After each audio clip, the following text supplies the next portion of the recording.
there's this finding in psychology called the end of history illusion. And this is the finding that we always underestimate how much we will change.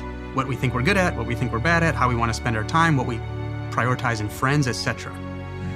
And at every step in life, people underestimate how much they'll change in the future. Change continues for your whole life. It does slow down. So we're constantly works in progress, claiming to be finished, constantly through life. The fastest time of personality change is about 18 to about 28. When you're telling, but it never stops, but that's about the fastest time. When we're telling people, hey, now you have to have it figured out, right? And that's when they're changing like crazy. And so I think it's even more important to have this self-regulatory practice. In a journal, I would say, I mean, I do it. These questions can be basic. What am I trying to do? Why? What do I need to learn to do it? Who do I need to help me learn it? How am I going to make sure that person is there to help me? What experiment can I set up to try it? And then come back and evaluate the experiment and pick a next one. Being a scientist of your own development, I think it's counterintuitive, because you would think that we would just internalize this stuff just from doing things. But the science is pretty clear that we don't get everything we can out of our experiences from a learning perspective unless we're doing it more explicitly. So one of the most important things to me, one of the most important messages that I've been working on the last few years is the fact that sometimes optimizing for short-term development will undermine your long-term development. So let's say if we're thinking about sports or music or something like that, the obvious thing to do is to get a head start in whatever you're doing. Pick something, stick with it, don't switch things, because then you've lost time. Focus very narrowly, do so-called deliberate practice, right? That's not playing around, that's not experimenting, that's effortful, cognitively engaged error correction, and do as much of it as you possibly can to the exclusion of other things. That's such an obvious way, right? And you will jump out to a lead, right? We see that in sports and music, we see that in school with certain Head Start programs that give people an advantage in some academic skills. The problem is that kind of narrow focus creates short-term results but undermines this broader toolbox that you need for long-term development. And so you'll see what scientists call fade out in these advantages, which isn't necessarily actually anything going away. It's the fact that people with this broader base will catch up and surpass. So it appears to be a fade out.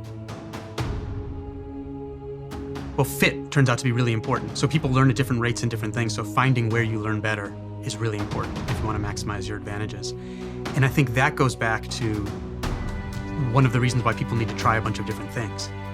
Because your insight into yourself is really like limited by your roster of experiences, right? And so you kind of need to figure out where you have comparative advantages. But for a lot of people, that's so-called skill stacking, where instead of doing the one thing for 10,000 hours, you get proficient at a number of things and overlap them in a way that makes you very unique.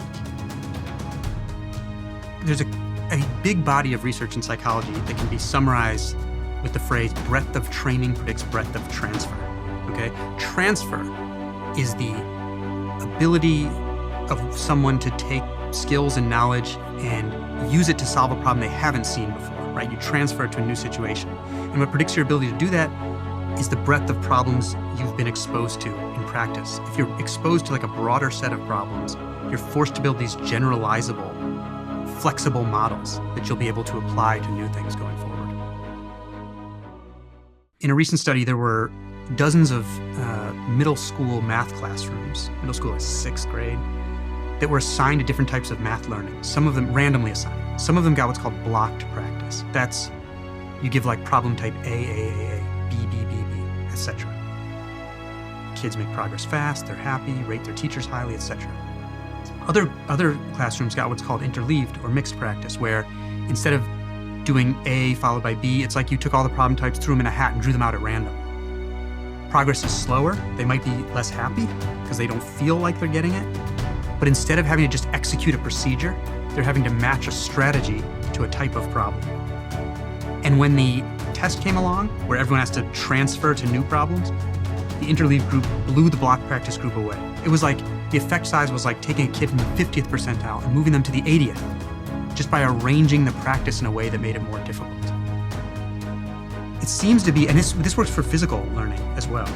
I think this is one of the reasons why, if you want, why futsal is, like why like 90% of the best footballers grow up on futsal instead of like playing on a full-size pitch, is that it forces you to, instead of using procedures knowledge, which is you learn how to execute this procedure over and over, You're doing making connections knowledge, which is identifying the structure of a problem and figuring out how to match a strategy to it. And so you're building this like mental template instead of just an ability to execute, this like flexible template that can be applied going forward.